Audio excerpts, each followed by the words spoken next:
rom-com dom. Like I love falling in love. I fall in love really fast. I fall hard, and I don't see myself slowing down and stopping anytime soon. So, Hi, I'm Asymina with Narcity. Thanks so much for chatting with me today. hi, how's it going?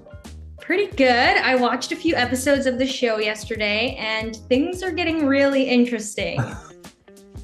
I mean, yeah, I mean, being with Francesca, somebody who obviously all the guys wanted, I always had, a Chase coming in and telling me that he wanted, Francesca and then, being with Georgia and people coming in and putting me on dates so they can talk to Georgia. It was a lot. It was a lot going on for sure.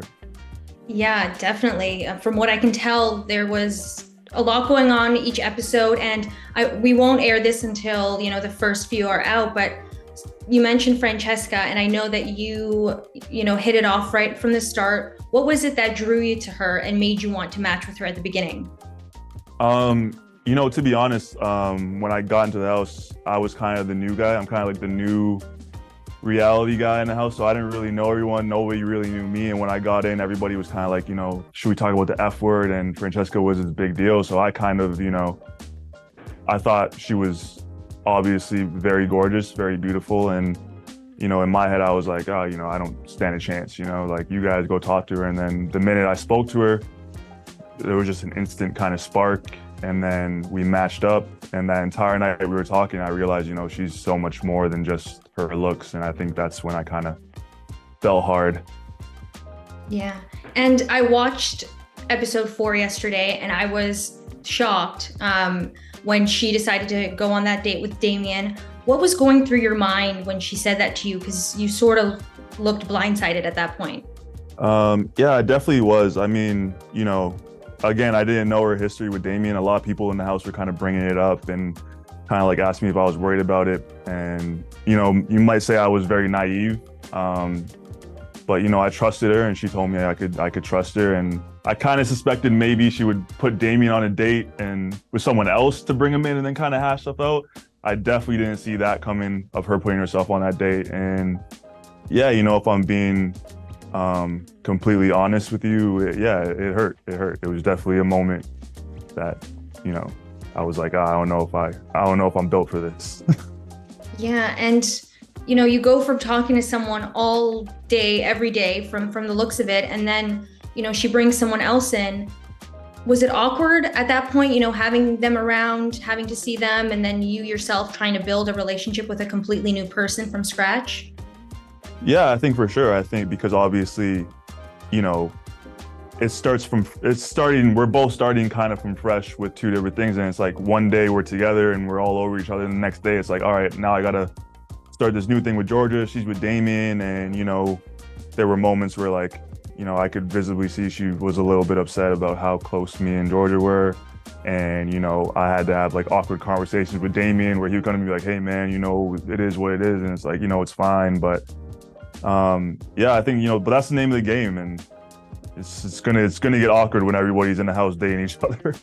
Yeah, I bet. And, speaking of building a new relationship, you mentioned Georgia. I could see from the upcoming episodes that she really wanted you to stay, and you were kind of dead set on leaving. And it was really nice, everyone rallying around you, wanting you to stay, including Yeah. Georgia. So what made you want to stay?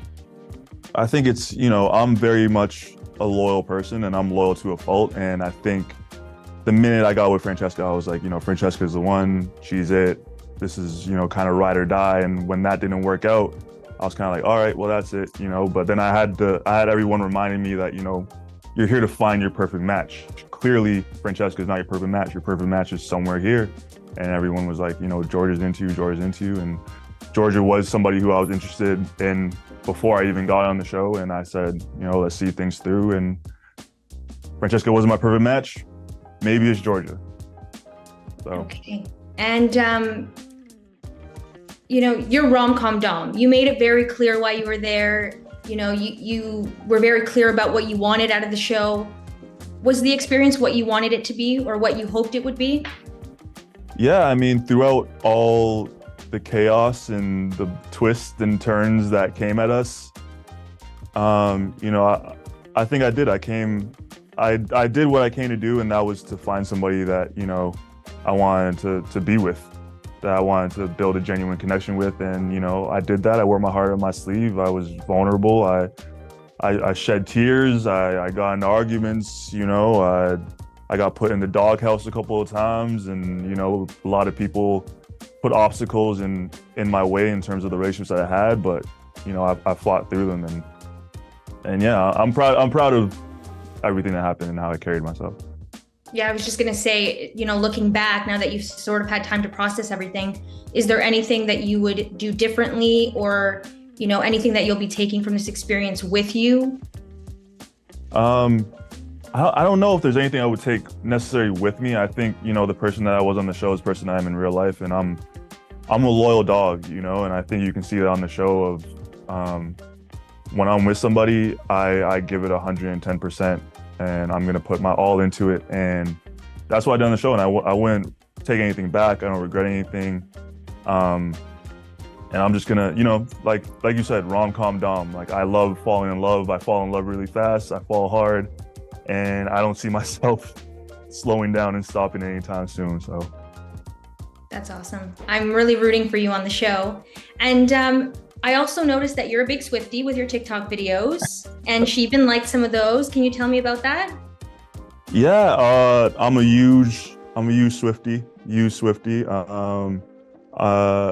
Yeah, I made a video about Taylor Swift, about her new album Midnights, which I love, Maroon. Come on now. So good. And yeah, she liked it. She even left a comment, some heart emojis, and yeah, I think we're dating now. I think that's what I gathered from it. I'm pretty sure I'm dating Taylor Swift. Amazing. Oh, that's amazing. And I know you're also from Toronto. Love Toronto. Grew up close to there. You know, if you had a night out in the city, what's something that, or some places that you would have to go while you're there? Ooh, in Toronto, that's tough, because Toronto's such a beautiful city. I love it there. That's my hometown. I'm a low-key guy. I think just, you know, bar hopping around Toronto and just kind of like just taking it in. I think Toronto in the summertime is beautiful, and I think just going for a walk, just, you know, whether it's down Queen Street or up and down Ossington, I think you're gonna run into some characters, and you're gonna have a good time no matter where you go, really. Yeah, for sure. And you mentioned bar hopping. Is there a favorite go-to bar spot that you always have to go to? Favorite go-to bar spot? This is tough because I have a lot of friends and I used to be a bouncer, so it's tough for me to pick just, you know, one spot. But, you know, you can't go wrong with a little Drake Hotel, you know. Oh yeah. Can't go wrong with a little Drake Hotel for sure. I used to be a bouncer there, so, and do security and work there, so yeah, shout out those guys. Yeah, it must be so fun going back when you're there. Well, thank you so much. It was so great chatting with you. I'm excited to see the rest of the show and wishing you all the best. Thank you so much. Thank you, Narcity. Thanks for watching. If you enjoyed this video, please like and subscribe to our Narcity channel to see more great content.